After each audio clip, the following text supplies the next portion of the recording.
Hey friends, if you encounter Windows Update error 0x800705b4, then please watch this video. I will guide you through the resolutions. Now the first solution is to temporarily disable the Windows firewall.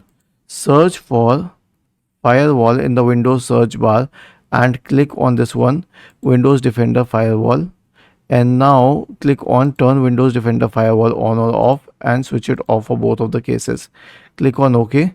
This has to be done temporarily. Once your job is done, once Windows is updated, return to the same page, turn it on and then click on OK. The second one is with the Windows Defender service. So I'll show you what has to be done. Search for services in the Windows search bar and open the services menu.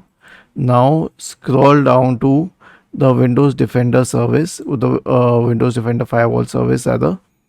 Right click on it, select start if it is not started, and then select properties, and if you can change it, make sure that it is at automatic.